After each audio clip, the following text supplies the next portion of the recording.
Yan, so may additional tayo. Solar Homes na lead acid. Ng ating LiPo 280 Ah. Yan. Then bago na inverter. So yung bagong inverter na yan is for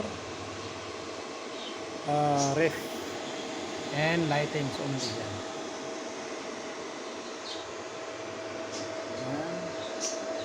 So ang ating para sa aircon, so yan, for the aircon, yan ang ating POW MR. So yan, so may mga label na yan. Then ang ating